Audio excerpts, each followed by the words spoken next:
Howdy friends, I'm going to make a little video to visit the new scale model store here in the San Antonio area. It's going to be in Boerne, Texas. From SeaWorld or from downtown San Antonio to the store is about 30 minutes. So let's get in and let's see how all the buzz is about, right?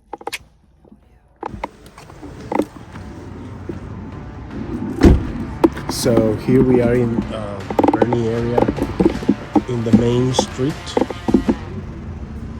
but these are the hours till 7 and then Saturday at 5. All right, so here we are. This is the model box, and we have our friend Rob over there already. How you doing, my friend Rob? Good, how are you? Good. So I'm here to make a little video and let everybody know that the model box is open the day after Thanksgiving. So yeah, it's Black Friday, but it's another kind of Black Friday. It's a modeling Friday. So as you can see, we have some literature, magazines, tables, so you can come over here and have your models build over here while you have a very nice chat with the gang. So are you working on something, Rob, today? I'm doing figures today. Figures, all right. Very good. Gundam area, HGs, MGs, some perfect grades over there in the back. They go little by little, but you can come and check about what they have already in place.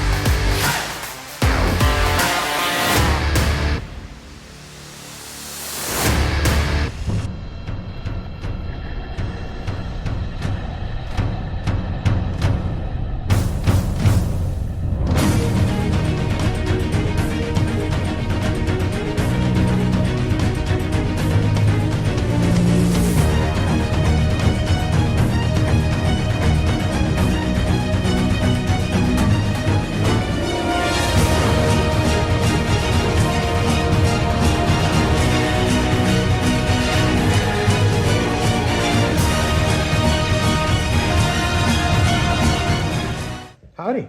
Howdy. How you doing? I'm well. How are you? Hi, what's your name? My name's Stan Spooner. Stan.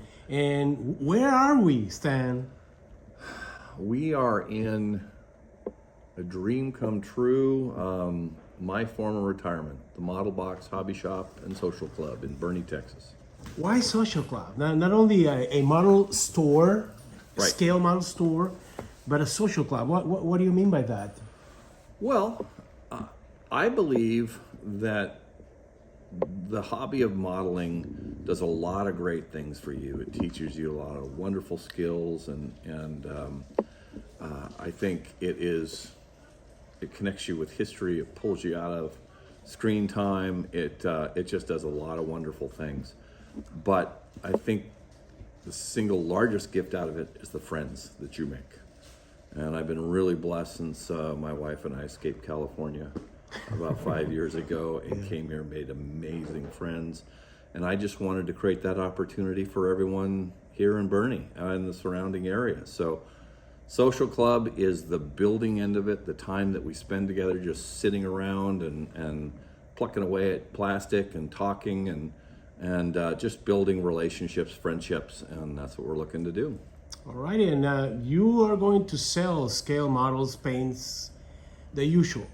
But we can see some airbrushes booth over there, and then tables for everybody to build here. So you're going to open doors for that. Right. So what we've done is we've created an environment for that social club. The social club is the time that you're sitting around building, If you know how to paint, you're welcome to use an airbrush. If you don't know how to paint, we'll teach you how to use an airbrush. If you have your own airbrush, bring it in and use it to your heart's desire. If you don't have one, you can rent one from us for $10 an hour. Nice. And then if you happen to like the model that you've used, I'll apply that money toward the sale of an airbrush. So you've got the ability to build, the ability to paint. We will teach you along the way. If you do not have a place at home to build because you haven't built in a long time, and your living situation is such that you can't leave sort of a permanent mess, because let's face it, all that's what you're creating is a permanent mess, and you don't want to pick it up and take it down every time. Then we have lockers that you can rent for $10 a month, and you can lock your build up and come down and take it out, build anytime you want, and lock it back up again. So yeah, that's the whole idea. Plus all the friends that they're going to gather over here. Yeah, that's the idea. We're also going to host club meetings. We're going to have special events. We're going to have internationally known famous modelers come in live via streaming and give tutorials. We'll have in-shop lessons by local masters. So yeah, we're going to do everything we can to sort of talk about the details, the heart, the skills behind each aspect of this, and bring that to whoever wants to learn it. And if you just want to come in and stick something together, you can do that too. Are you going to have sodas and We snacks? will once I get my drink license. Believe it or not, I need to get a license from Kendall County to be able to sell you sodas. At least that's what we're finding out so far. So hopefully that doesn't play out that way, but I think that's what we have to do. Very good. But we will. We'll have a big old Dr. Pepper cooler, and we'll put sodas in there and stuff that you can buy, and just come and hang out for a while and enjoy yourself. Cool. And talking about that international thing, we saw in the window about the Insanity podcast. Yes. It's great podcast. It's awesome. I love the guys. What about it? Well, so I am a member of the Quarter Scale Insanity podcast that I do with Rob Riv and Luke Pitt out of Australia. Yeah. Our emphasis is talking about quarter scale armor. So I record that here. We record at least once a month. I think we just dropped our latest episode last week or so with a great guy, David Wassel, out of Arkansas, that is one of the first quarter scale converts that we became aware of and are good friends with. And he is a extremely accomplished aircraft modeler. He was a fighter pilot. He is a doctor, became a surgeon, and now head of surgery for the VA for Arkansas. And the guy finds time to build models. And we have got him hook, line, and sinker converted from aircraft, although he still builds aircraft, but he's a big-time armor builder and loves quarter scale. So we had him on to say why. What was it? What was it about armor, and what was it about quarter scale that you've fallen in love with? So we did that. Okay. And so I record the podcast here. And then we will, probably after the new year, be launching a YouTube channel, where Model Box YouTube channel, where we'll be doing unboxings of new product. We'll get a chance to talk to visiting experts, local modelers, just talk the talk of the hobby, and do what we can to bring more in the way of content visually to the people that want to watch it. Do you have a plan for kids, for youngsters? Yes. Actually, my daughter and one of her dear friends that lives here in Boerne are going to be structuring it's going to have to be after the new year, but birthday party programs for kids. Wow. We'll put together probably 3 different scenarios based on age groups. So we'll have that structured as a package that you can purchase. We're also going to have like a daddy-daughter day. Nice. We're going to have, parents and sons type of thing.